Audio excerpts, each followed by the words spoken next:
मैं एक बुक के कुछ अंश प्रस्तुत कर रही हूँ जो श्री राम शर्मा आचार्य द्वारा लिखित हैं। नीचे ही पढ़ें कि हारिए ना हिम्मत, इस पुस्तक का नाम है। दूसरे के छिद्र देखने से पहले अपने छिद्रों को टटोलो। किसी और की बुराई करने से पहले यह देख लो कि हम में तो कोई बुराई नहीं है। यदि हो तो पहले उसे दूर करो। दूसरे की निंदा करने में जितना समय देते हो उतना समय अपने आत्मोत्कर्ष में लगाओ। तब स्वयं इससे सहमत होंगे कि पर निंदा से बढ़ने वाले द्वेष को त्याग कर परमानंद प्राप्ति की ओर बढ़ रहे हो।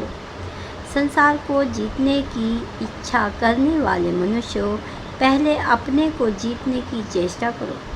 यदि तुम ऐसा कर सके तो एक दिन तुम्हारा विश्व विजेता बनने का स्वप्न पूरा होकर रहेगा। तुम अपने जितेंद्रिय रूप से संसार के सब प्राणियों को अपने संकेत पर चला सकोगे।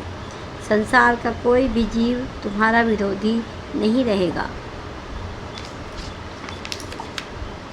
जो लोग आध्यात्मिक चिंतन से विमुख होकर केवल लोकोपकारी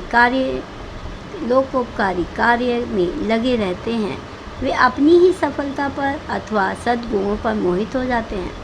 वे अपने आप को लोक सेवक के रूप में देखने लगते हैं। ऐसी अवस्था में वे आशा करते हैं कि सब लोग उनके कार्यों की प्रशंसा करें, उनका कहा माने। उनका बढ़ा हुआ अभिमान उन्हें अनेक लोगों का शत्रु बना देता है। इससे उनकी लोक सेवा उन्हें वास्तविक लोक सेवक न बनाकर लोक विनाश का रूप धारण कर लेती है। आध्यात्मिक चिंतन के बिना मनुष्य में विनीत भाव नहीं आता और न उनमें अपने आप को सुधारने की क्षमता रह जाती है। वह भूलों पर भूल करता चला जाता है और इसी प्रकार अपने जीवन को विकल बना लेता है। हम जिस भारतीय संस्कृति, भारतीय विचारधारा का प्रचार करना चाहते हैं, उससे आपके समस्त कष्टों का निवारण हो सकता है।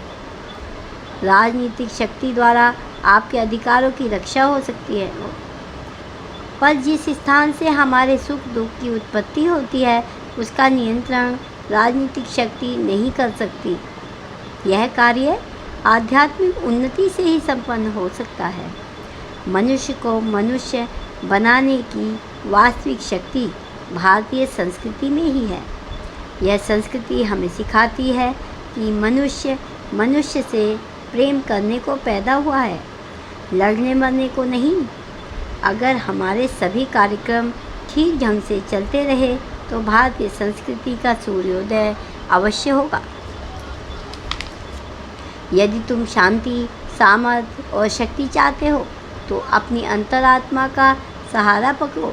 तुम सारे संसार को धोखा दे सकते हो, किंतु अपनी आत्मा को कौन धोखा दे सका है? यदि प्रत्येक कार्य में आप अंतरात्मा की सम्मति प्राप्त कर लिया करेंगे तो विवेक पथ नष्ट न होगा।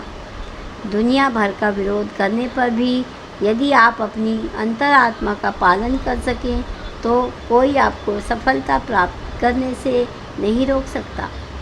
जब कोई मनुष्य अपने आप को अद्वितीय व्यक्ति समझने लगता है और अपने आप को चरित्र में सबसे श्रेष्ठ मानने लगता है, तब उसका आध्यात्मिक पतन हो जाता है। मन में सबके लिए सद्भावनाएं रखना, संयमपूर्ण सच्चरित्रता के साथ समय व्यतीत करना, दूसरों की भलाई बन सके उसके लिए प्रयत्नशील रहना, वाणी को केवल सत्प्रयोजनों के लिए ही बोलना, न्यायपूर्ण कमाई पर ही गुजारा करना, भगवान का स्मरण करते रहना, अपने कर्तव्य पर आरूढ़ रहना, अनुकूल प्रतिकूल परिस्थितियों में विचलित न होना, यही नियम है जिनका पालन करने से जीवन यज्ञ में बन जाता है। मनुष्य जीवन को सफल बना लेना ही सच्ची दूरदर्शिता और बुद्धिमत्ता है। जब तक हम में अहंकार की भावना रहेगी तब तक त्याग की भावना का उदय होना कठिन है। धन्यवाद। भाग 1 हारिए न हिम्मत। पंडित श्री राम शर्मा आचार्य जी द्वारा लिखित ये पंक्तियाँ हैं। इन पर यदि हम ध्यान दें तो हम आगे ही आगे प्रयत्नशील रहने से और सफलता प्राप्त कर सकते हैं और आगे उन्नति के पथ पर आरूढ़ हो सकते हैं। धन्यवाद।